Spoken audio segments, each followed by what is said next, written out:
Dia 31. Livro do Êxodo, capítulo 17.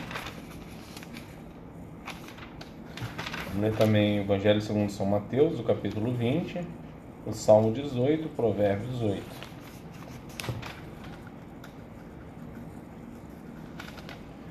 O livro do Êxodo. Por ordem do Senhor, toda a comunidade de Israel partiu do deserto de Sim e andou de um lugar para outro. Por fim, acamparam em Refidim, mas ali não havia água para beberem. Mais uma vez, o povo se queixou de Moisés e exigiu: dê-nos água para beber. Moisés retrucou: por que brigam comigo? Por que põem o Senhor à prova? Afligido pela sede, o povo continuou a se queixar de Moisés: por que você nos tirou do Egito? Quer matar de sede a nós, nossos filhos e nossos animais? Então Moisés clamou ao Senhor: o que devo fazer com este povo? Estão a ponto de me apedrejar. O Senhor disse a Moisés: passe à frente do povo, leve sua vara, aquela que você usou para bater nas águas do Nilo, e chame alguns dos líderes de Israel para acompanhá-lo. Eu me colocarei diante de você sobre a rocha no Monte Sinai. Bata na rocha e dela jorrará água que o povo poderá beber. Assim, na presença dos líderes de Israel, Moisés fez conforme ordenado. Moisés chamou aquele lugar de Massá e Meribá, pois o povo de Israel discutiu com Moisés e pôs o Senhor à prova, dizendo: o Senhor está conosco ou não? Quando os israelitas ainda estavam em Refidim, os guerreiros de Amaleque os atacaram. Moisés ordenou a Josué: escolha homens para saírem e lutarem contra o exército de Amaleque. Amanhã ficarei no alto da colina, segurando em minha mão a vara de Deus. Josué fez o que Moisés lhes ordenou. Ele lutou contra o exército de Amaleque. Moisés, Arão e Hur subiram até o topo de uma colina que ficava perto dali. Enquanto Moisés mantinha os braços erguidos, os israelitas tinham a vantagem. Quando baixava os braços, a vantagem era dos amalequitas. Os braços de Moisés, porém, logo se cansaram. Então Arão e Hur encontraram uma pedra para Moisés se sentar e, um de cada lado, mantiveram as mãos dele erguidas. Assim, as mãos permaneceram firmes até o pôr do sol. Como resultado, Josué aniquilou o exército de Amaleque na batalha. Então o Senhor disse a Moisés: escreva isto em um rolo, como lembrança permanente, e leia-o em voz alta para Josué. Apagarei toda e qualquer recordação de Amaleque debaixo do céu. Moisés construiu um altar ali e o chamou de Javé-Nissi. E disse: uma mão foi erguida perante o trono do Senhor. De geração em geração, o Senhor guerreará contra os amalequitas. Jetro, sogro de Moisés e sacerdote de Midian, soube de tudo que Deus havia feito por Moisés e seu povo, os israelitas, e de como o Senhor os havia tirado do Egito. Moisés tinha mandado Zípora, sua mulher, e seus 2 filhos de volta para a casa de Jetro, que os acolheu.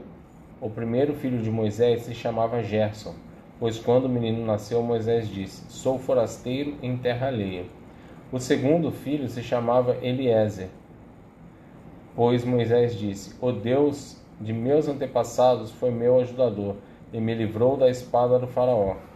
Jetro, sogro de Moisés, foi visitá-lo no deserto, levando consigo a mulher e os 2 filhos de Moisés. Quando chegaram, Moisés e o povo estavam acampados perto do monte de Deus. Jetro havia mandado um recado a Moisés, dizendo: eu, seu sogro Jetro, estou indo vê-lo com sua mulher e seus 2 filhos. Então Moisés saiu ao encontro de seu sogro, curvou-se e o beijou. Depois de perguntarem um ao outro se estavam bem, entraram na tenda de Moisés. Ele contou ao sogro tudo o que o Senhor havia feito ao faraó e aos egípcios, em favor de Israel. Contou também dos apuros que tinham passado ao longo do caminho, e de como o Senhor os havia livrado de todas as dificuldades. Jetro se alegrou imensamente ao ouvir tudo de bom que o Senhor havia feito por Israel, ao libertar o povo das mãos dos egípcios. Louvado seja o Senhor, disse Jetro. Ele os libertou da mão dos egípcios e do faraó. Agora sei que o Senhor é maior que todos os outros deuses, pois libertou seu povo da opressão dos arrogantes egípcios. Em seguida, Jetro, sogro de Moisés, ofereceu um holocausto e outros sacrifícios a Deus. Arão e os líderes de Israel vieram e, na presença de Deus, participaram com ele da refeição. No dia seguinte, Moisés sentou-se para resolver problemas que surgiram entre os israelitas. O povo esperou diante dele, em pé, desde a manhã até a tarde. Quando o sogro de Moisés viu tudo o que ele tentava fazer pelo povo, perguntou: O que você está fazendo com este povo? Por que você se senta sozinho para julgar e os obriga a ficarem de pé diante de você o dia inteiro?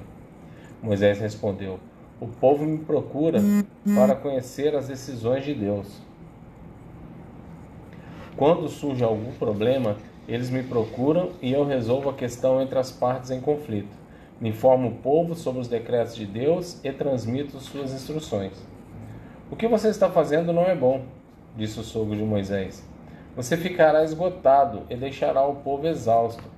É um trabalho pesado demais para uma pessoa só. Agora ouça-me e escute meu conselho. E Deus esteja com você. Continua a ser o representante do povo diante de Deus, apresentando-lhe as questões trazidas pelo povo. Ensine a eles os decretos e as instruções de Deus. Mostre aos israelitas como devem viver e o que devem fazer. No entanto, escolha dentre todo o povo homens capazes e honestos que temam a Deus e odeiem suborno. Nomeie os líderes de grupos de 1.000, 100, 50 e 10 pessoas. Eles deverão estar sempre disponíveis para resolver os problemas cotidianos do povo e só lhe trarão os casos mais difíceis. Deixe que os líderes decidam as questões mais simples por conta própria. Eles dividirão com você o peso da responsabilidade e facilitarão seu trabalho. Se você seguir esse conselho, e se Deus assim lhe ordenar, poderá suportar as pressões, e todo esse povo voltará para casa em paz. Moisés aceitou o conselho do sogro e seguiu todas as suas recomendações. Escolheu homens capazes dentre todo o povo de Israel e os nomeou líderes de grupos de 1.000, 100, 50 e 10 pessoas. Os homens ficaram à disposição para resolver os problemas cotidianos do povo. Traziam para Moisés os casos mais difíceis, mas cuidavam eles mesmos das questões mais simples. Pouco tempo depois, Moisés se despediu de seu sogro, que voltou para sua terra. Exatamente 2 meses depois de saírem do Egito, chegaram ao deserto do Sinai. Depois de levantar acampamento em Refidim, chegaram ao deserto do Sinai e acamparam ao pé do monte. Então Moisés subiu ao monte para apresentar-se diante de Deus. Lá de cima, o Senhor o chamou e disse: Transmita essa mensagem à família de Jacó. Anuncie-a aos descendentes de Israel. Vocês viram o que fiz aos egípcios. Sabem como carreguei vocês sobre asas de águias e os trouxe para mim. Agora, se me desobedecerem e cumprirem a minha aliança, serão meu tesouro. Se me obedecerem e cumprirem minha aliança, serão meu tesouro, especial dentre todos os povos da terra, pois toda a terra me pertence. Serão meu reino de sacerdotes, minha nação santa. Essa é a mensagem que você deve transmitir ao povo de Israel. Moisés voltou do monte, convocou os líderes do povo e lhes comunicou tudo o que o Senhor havia ordenado. Todo o povo respondeu a uma só voz: Faremos tudo o que o Senhor ordenou. E Moisés comunicou ao Senhor a resposta do povo. O Senhor disse a Moisés: Virei até você numa nuvem densa, para que o povo me ouça quando eu lhe falar, e assim confie sempre em você. Moisés relatou ao Senhor o que o povo tinha declarado. Então o Senhor disse a Moisés: Desça e consagre o povo, hoje e amanhã. Providencie que eles lavem suas roupas e estejam prontos no 3º dia, pois nesse dia o Senhor descerá sobre o monte Sinai à vista de todos.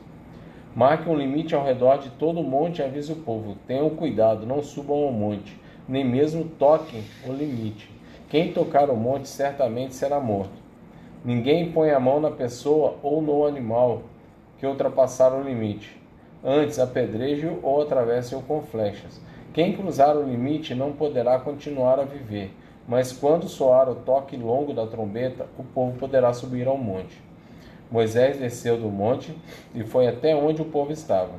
Ele os consagrou, providenciou que lavassem as roupas e lhes disse: Preparem-se para o terceiro dia e, até lá, não tenham relações sexuais. Na manhã do terceiro dia, houve estrondo de trovões e clarão de raios, e uma nuvem densa envolveu o monte. Um toque longo de trombeta ressoou, e todo o povo que estava no acampamento tremeu.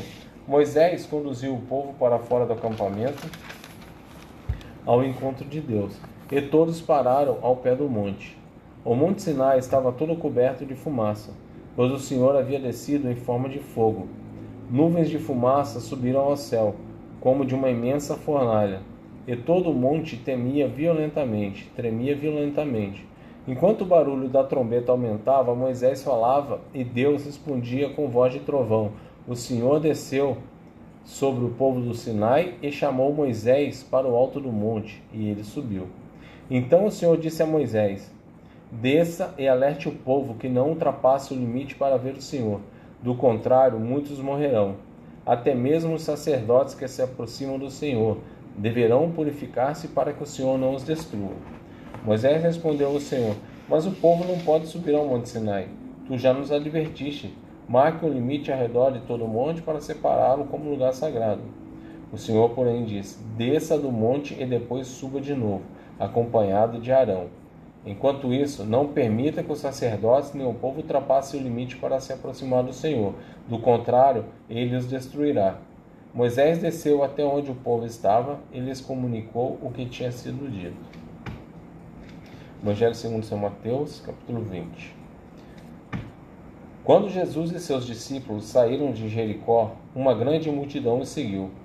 2 cegos estavam sentados à beira do caminho, e quando souberam que Jesus vinha naquela direção, começaram a gritar: Senhor, filho de Davi, tenha misericórdia de nós.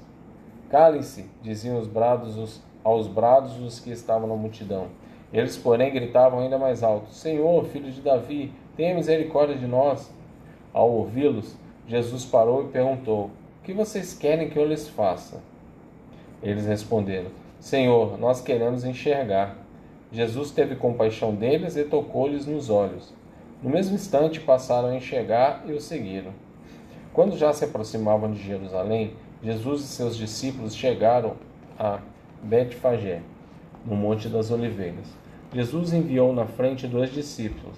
Vão àquele povoado adiante, disse ele. Assim que entrarem, verão uma jumenta amarrada, com seu jumentinho ao lado.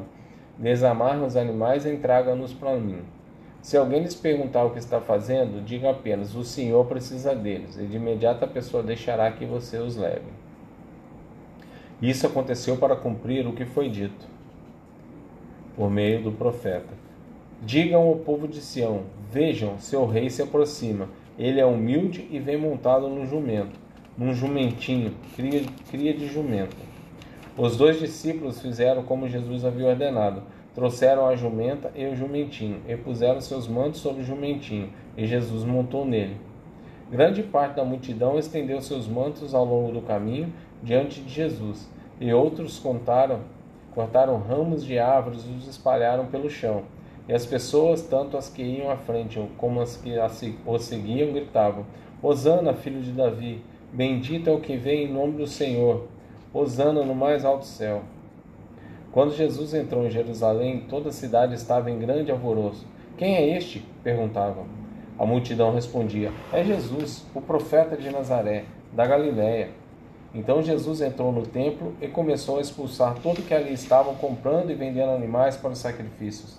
Derrubou as mesas dos cambistas e as cadeiras dos que vendiam pombas, dizendo: as Escrituras declaram: meu templo será chamado casa de oração, mas vocês os transformaram no esconderijo de ladrões. Os cegos e os coxos vieram a Jesus no templo e ele os curou. Quando os principais sacerdotes e mestres da lei viram esses milagres maravilhosos e ouviram até as crianças no templo gritar: Hosana, filho de Davi, ficaram indignados. Está ouvindo o que as crianças estão dizendo? Perguntaram a Jesus. Sim, respondeu ele. Vocês nunca leram as Escrituras? Elas dizem: ensinastes crianças e bebês a te dar louvor. Então ele voltou a Betânia, onde passou a noite. De manhã, enquanto voltava para Jerusalém, Jesus teve fome. Encontrando uma figueira à beira do caminho, foi ver se havia figos, mas só encontrou folhas. Então disse à figueira: nunca mais dê frutos. E no mesmo instante a figueira secou. Quando os discípulos viram isso, ficaram admirados e perguntaram: como a figueira secou tão depressa? Jesus respondeu: eu lhes digo a verdade. Se vocês tiverem fé e não duvidarem, poderão fazer o mesmo que fiz com esta figueira, e muito mais. Poderão até dizer a este monte: levanta-te e atira-se no mar, e isso acontecerá. Se crerem, receberão qualquer coisa que pedirem em oração. Salmo 18, versículo de 8 a 16. A terra se abalou e estremeceu. Tremeram os fundamentos dos montes. Agitaram-se por causa de sua ira.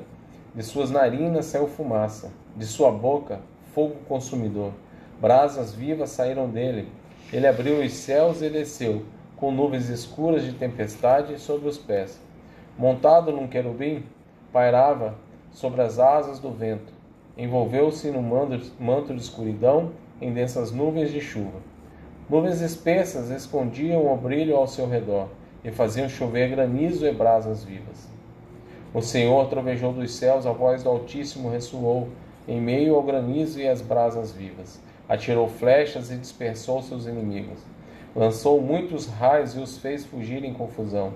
Então, por tua ordem, Senhor, com um monte forte sopro de suas narinas, o fundo do mar apareceu, e os alicerces da terra ficaram expostos. Para fechar, livros sapienciais, Provérbios 8, de 12 a 21. Eu, a sabedoria, moro com a prudência. Sei onde encontrar conhecimento e discernimento. Quem teme o Senhor odeia o mal. Portanto, odeio o orgulho e a arrogância, a corrupção e as palavras perversas. O bom senso e o sucesso me pertencem. O discernimento e o poder são meus. Graças a mim, os reis governam e as autoridades emitem decretos justos. Com minha ajuda, as autoridades lideram e os nobres julgam com justiça. Amo os que me amam, os que me procuram por certo me encontrarão. Tenho riquezas e honra, bens duradouros e justiça. Minha dádiva vale mais que ouro puro. Meu rendimento é melhor que a fina prata. Ando em retidão, nos caminhos da justiça. Os que me amam recebem riquezas como herança. Sim, encherei seus tesouros.